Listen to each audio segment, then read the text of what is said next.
Welcome to In My Corner with Marc Ash, an interview show with guests of various backgrounds and fame, from TV personalities, authors, pastors, doctors, advocates, and more. Enjoy this episode.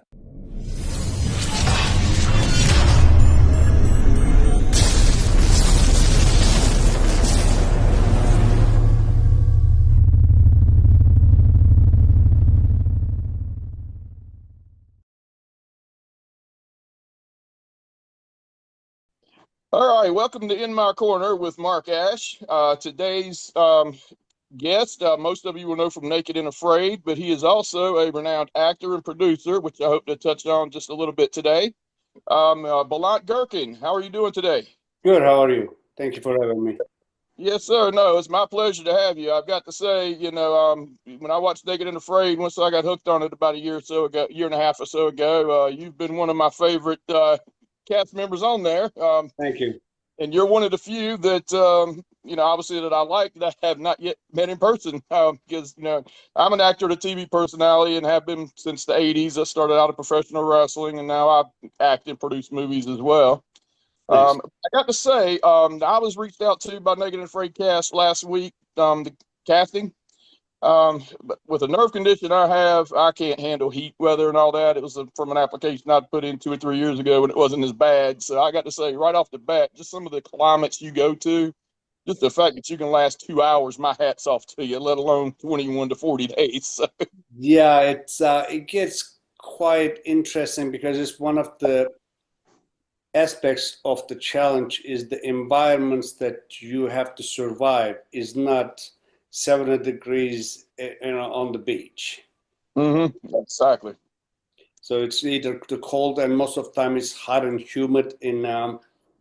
I felt humidity in Mexico episode, in Colombia episode, but Africa wasn't humid, but it was about 132 degrees. Oh, wow. Yeah, it is. It definitely adds to the challenge where the hunger and lack of water and shelter, sleeping on dirt all night, it adds up to that you have to face it every day because I think that temperature was steady for about 10 days straight out of the 40. Oh, wow. And it never dropped below 120, period. Oh. Wow. Yeah, because I've had I'm sure you know who Wes Harper is. Yes.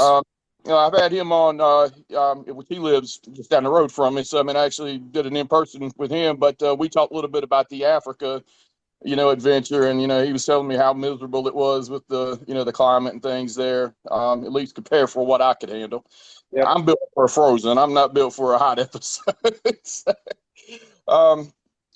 But like I said, now I'm gonna let the fans know that one thing you and I agreed to not talk about was politics or negatively about other contestants. So, there might be a contestant or two I mentioned that I just don't add a whole lot of commentary to, just because I've had a little personal run-in with one or two. But overall, the majority of the cast and I get along great. Out of the ones I've met. But with no politics, I guess we can't talk about your two favorite subjects, millennials and snowflakes. What is a snowflake? Well, I don't know. You kept talking about snowflakes on Castaways, so I figured that you were. So here's the thing: the political thing is people do not know how to debate or talk like an adult. Exactly. Everything that you say, they take it personally. It becomes a competition where I have to win. I'm more right than you are, rather than like a gun debate, right? Yes, we have the Second Amendment that protects the rights, but we also have an issue with, let's say, school shootings. Nobody seems to be able to get onto the table, sit down, talk like an adult, and find a happy medium. Yes, we have an issue, and no, we don't want to give up our right, and find something in the middle that will resolve the problem. Nobody cares about the problem. Everybody cares about who's right and who's wrong. Right. I agree. Yeah, and like I said, I'm going to avoid that. I was always hear you joking about millennials and snowflakes and all this. I was just wanting to throw that in as a little joke. With millennials, it's just so everything that is wrong with millennials, okay, 70% is caused by us, the Gen Xers. Hmm. Because obviously these are our kids, right? Right. And I say only 70% because the 30% I give it to the boomers. Those are the ones who said you can beat your children. Well, when you don't, this is what happens.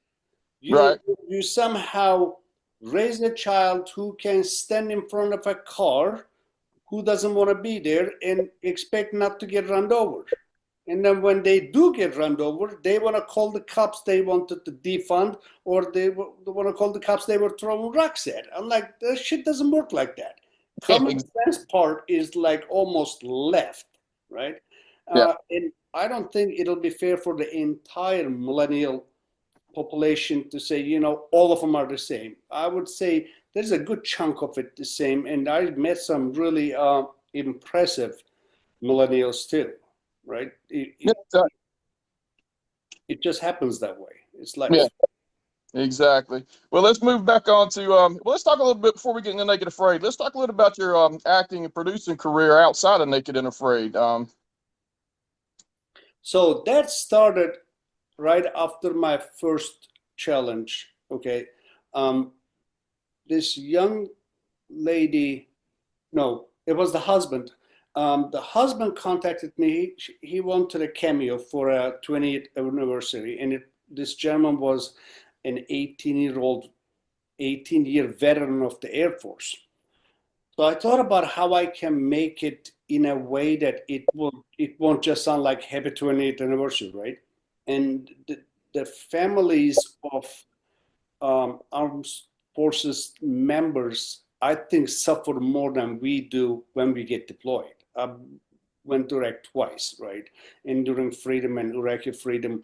And this is what I told the lady. I said, look, um, when we get deployed, we know every day when we go to bed. We know if we are missing a limb. You guys, the families that we left behind, you just wait for the doorbell to ring. And of course, at this time, we don't have the capabilities of calling home, emailing home. None of that existed, right? Um, you just waiting for the doorbell to go in, put your hand on that doorknob, and you waiting to see either us or three people in uniform with a folded flag. I said, you guys are the heroes that you have to put up with that every freaking day in, day out. And apparently this really touched the lady, and she called me crying, and that was happy ending. From that, I wrote a short film about a young lady who lost her father in the war and struggling with that loss, dealing with it every wrong way possible, drugs and alcohol, until one of his father's soldiers brings her a letter. It, we all wrote these letters when we went to war, just if in case if I don't make it back, these are my last words for you.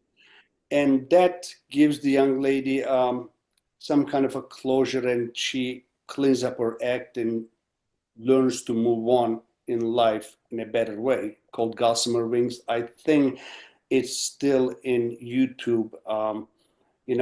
From there we start writing because, yeah, emotional things happen in life, but we all seem to watch some kind of an it either be in a feature film or a TV series to escape reality, right? This is why fiction sells more than nonfiction. And that's when we got into horror, because horror is, to me, comes natural because I've seen very horrific things in life, right? Action, because I've been in action. I'm from the war to fighting with the cartel in customs and border protection in the southern border, to dealing with illegal immigration every day. So that came natural. And I've seen wicked things. My first line supervisor, I think he got out of jail from alien smuggling. I Wow. freaking love this guy. He was an awesome supervisor, right? So, and then when you hear these people say, "Yeah, let's defund the police," and it's like, dude, you're trying to cut a fucking apple tree because of two bad apples. Why don't you just take the bad apples and smash them to the ground? Exactly. Tree is still giving you apples. They're still giving you um, shade. It's still preventing what is it? Erosion. It is doing you good than bad, right? But people, because of political agendas, they are trying to pull things left and right, and that's when it goes to shit. So we start writing when we get to the point that we have enough scripts, which we have, I think, over 50 right now for the features at least. We got into the problem of finance, because finance of it takes, my partner always says that, Tanya, it takes a village to make a film. I hate that statement, but it is absolutely true. It takes so many people, so many resources. Just to give you an idea, if the film is, let's say, $2 million, which is considered a very low budget film, you have to find an attachment being a director, or attachment being a name actor. The name, you go to either of them, it says, hey, we are trying to shoot this film in this time frame. Would you be interested? And the manager of that actor or the director says, you know what, we need a pay or play money. What does that mean?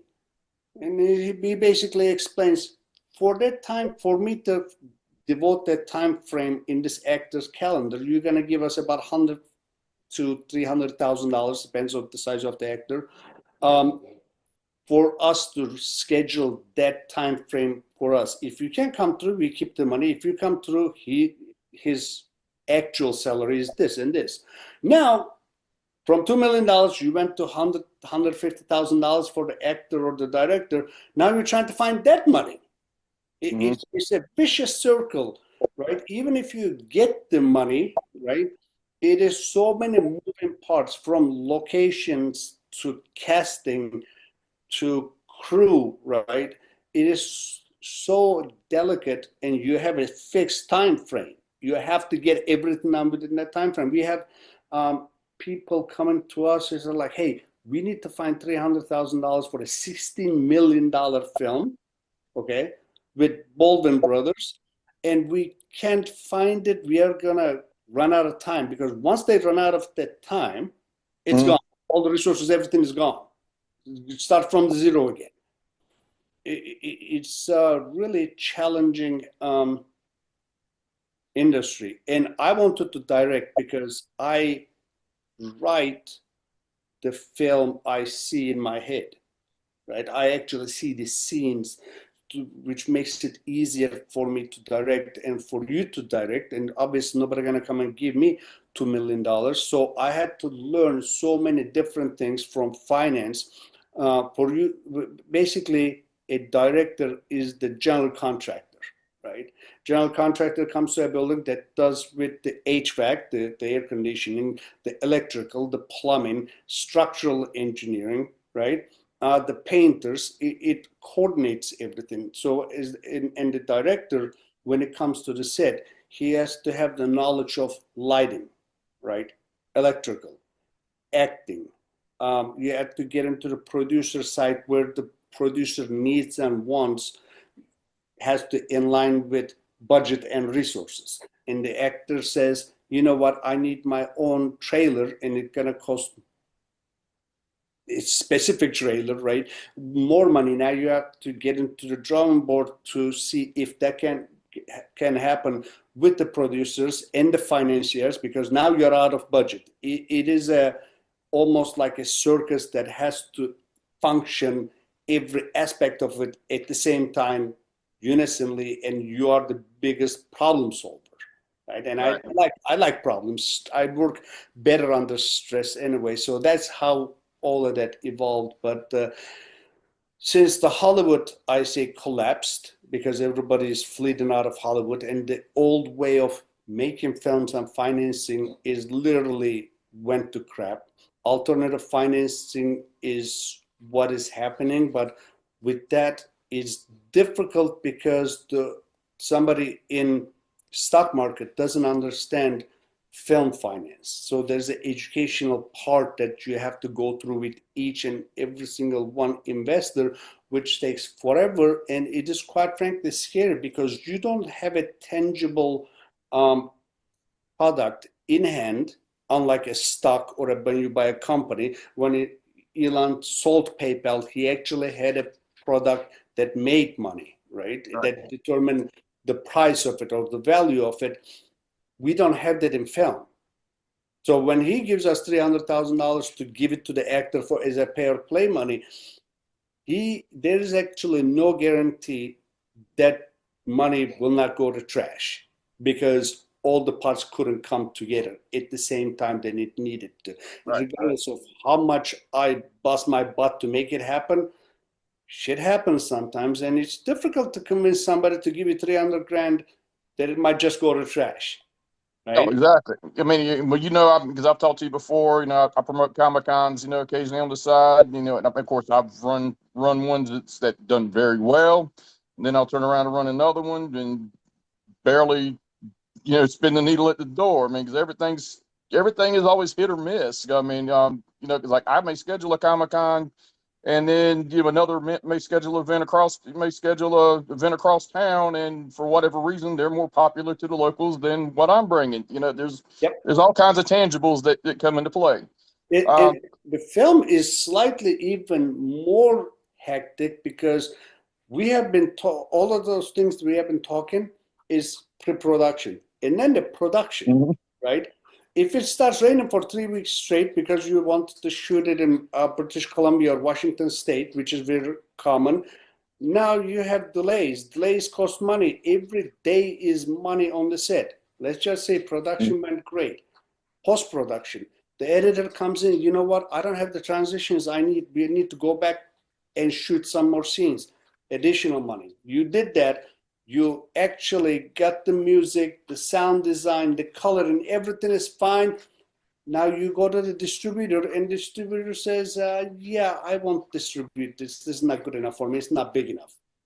Yeah, exactly. Right. So there's so many problems, so many moving parts. It's difficult business. And I'll be honest with you, that's why I got my YouTube monetized, and I started a Roku channel that's monetized. So, I mean, because I got tired of dealing with one of the film distributors. It's like the In My Corners, like we're doing here. They distributed the one I did with Wes Harper. I did one with a crime author that's pretty well known. They're like, no, we don't like that. Wouldn't even distribute that one. But I turned around and contacted channels off of Roku and Fire Stick that picked up the other one. I said, hey, would you like to have this one? And they're like, yeah, of course. It was never offered to us. I mean, so I go on direct with them. So I'm just like, well, I'm better off doing it on my own than trying to work with these guys because they're not letting the channels judge what they want and what they don't want. Yep. Yeah. So, but we're running a little bit shorter on time today due to my late start and the technical errors. That gives us about 10 minutes left. I definitely want to touch on Naked and Afraid here real quick. In the Africa XL, I got to say, that one had a good, vast variety of people. I mean, I consider Wes and Gwen, to be good friends. I mean, I have a pretty good relationship with Kate. I'm trying to think who else was all on that episode.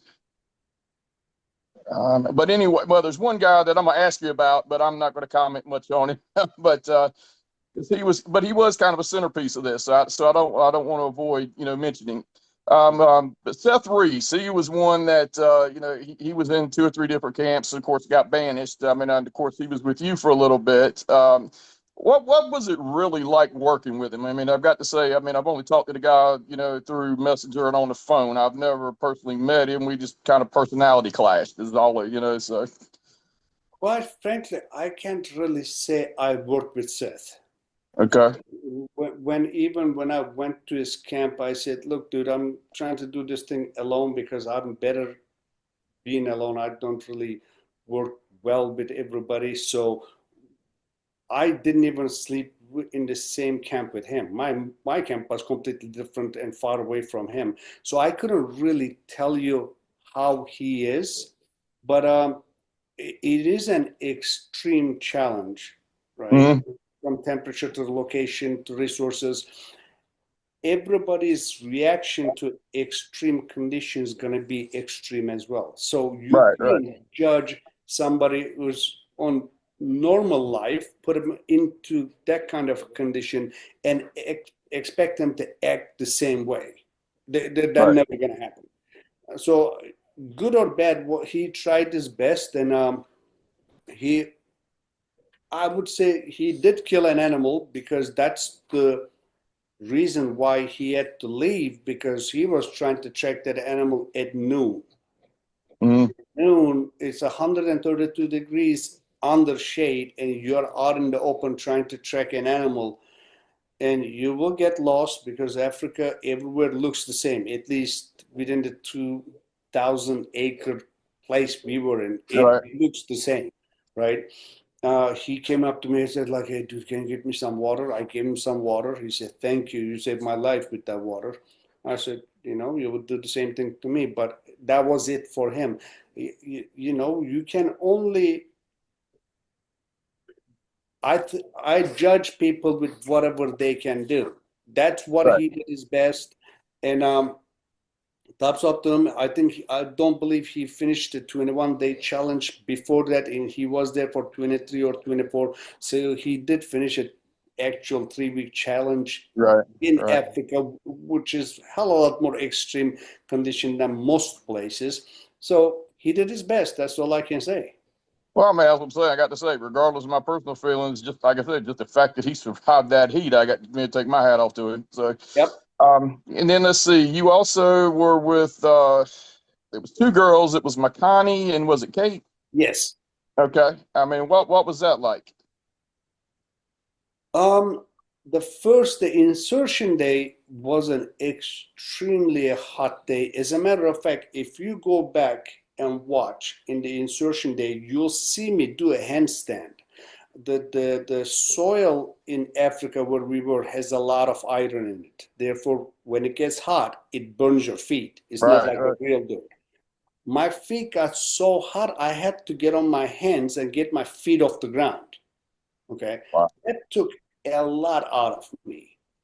Get Finish the actual insertion and get to the campsite, and I had to sleep the next day or two to recover from that. Right? right, It is dehydration. It is heat. It is Africa that you never been. Is southern hemisphere, which everything turns the different ways.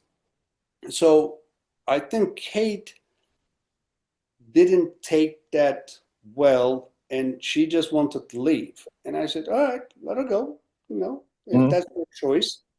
She left quite early for me to say anything about Kate.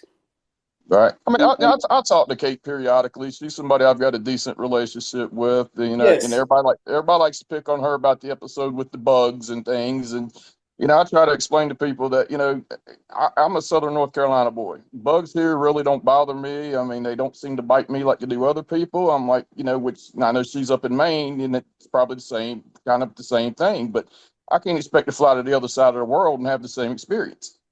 You know.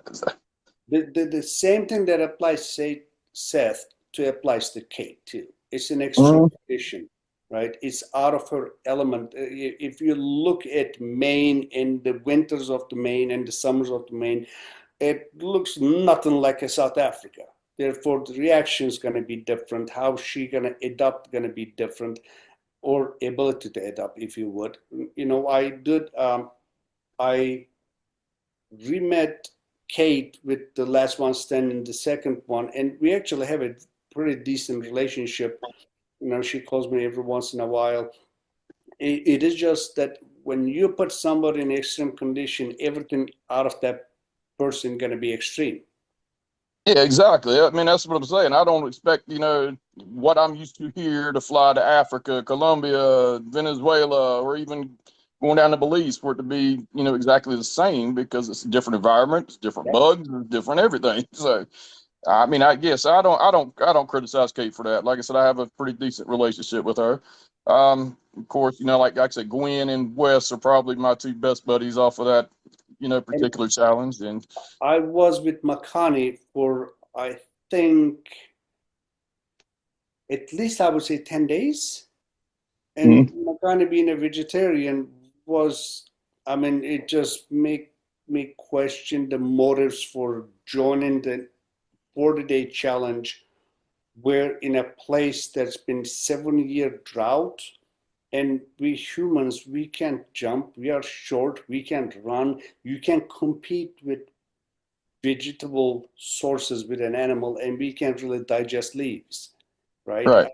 So it was strange to me, and she eventually, because there was nothing for her to eat where we were, she said she needed to go find her people and trying to find some food that she can eat. And I said, by all means, you know, and Mhm. that's where my solo journey started.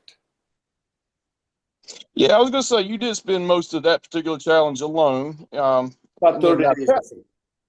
now Castaways was I'm trying to remember the how exactly it worked. I just remember everybody was broken up into teams. Um, Castaways was a different, very different challenge. That's a challenge that you got.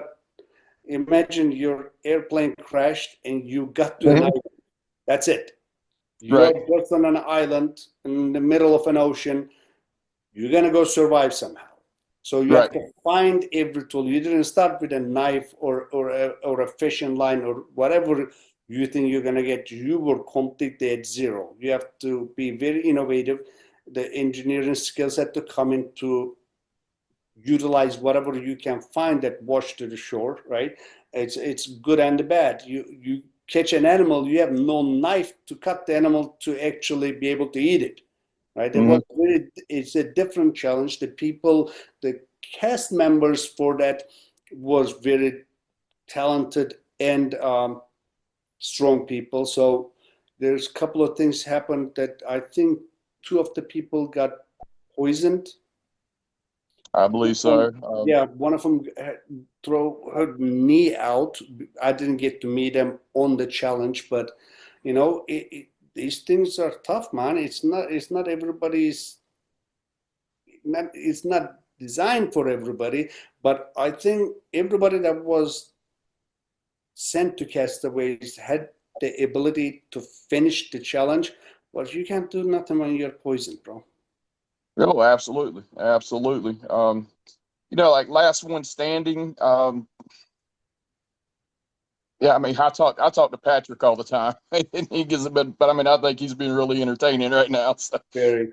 but he's somebody I've talked to regularly for the last year or so. Once I started doing the Comic Cons, because the very first Naked and Afraid guys I brought in was EJ and Gary. Mm-hmm. Um, so I've gotten to be good friends with them too. Of course, we also had Trish and her daughter Julia on the first one because everybody but Gary is actually local to me at that particular point in time. So, but Gary, I just love Gary. He's a he's a wild guy. But we had a lot of fun. The second go around, I brought a lot more Naked Afraid people in. Made some good friends. But no, your first episode, the 21-day one, that's the one that's kind of escaping me at the moment. But I mean, I kind of like vaguely remember it. Tell me, remind me who your partner was and a little bit about how that one went. First, I remember my second partner, Sarah. Okay. First one, I'm not gonna lie to you, I don't remember the name of her. She's actually in New York. I saw her once after the show. That was in Colombia where I threw my bag. You'll see me Right. carry an entire tree trunk like a dummy, right? Because you don't know what to expect. You've never been in a situation with no shoes, no nothing. You're trying to carry things, you're trying to do things. You don't know how much to push yourself, you don't know how much to hold back. And that was a learning experience that threw my back, and I was in rehab for that lower back for about 3, 4 months. Oh wow. Yeah. Yeah. I remember you threw your back out. I just was having a hard time remembering who your partner was. Now Sarah, It was which Catherine. Cat. Yes. The name was Catherine. There we go. Okay. All right. In the second one, Sarah. I mean, there's been many Sarahs. Do you remember her last name? You're right. She's the blonde. Okay. Not She's standing out to from me. So I know, Kentucky. like, I know Sarah No, Bartell, she's from Sarah Bartlett. Tennessee. What's that now? Dancer? She's from Tennessee. Okay. Okay. That's Sarah Bartlett, I believe. Yes, there we Okay. go. Yeah. Yeah, Yeah. Yeah. Okay. I mean, yeah, she's pretty strong, partner to have. absolutely. And I think she'll make a great cast member for Excel as well. And I'm sure she'll get out there. Because she is a millennial, really, we didn't click that much. But as the challenge went on, we found ways to work with each other, and we got stronger and stronger towards the end.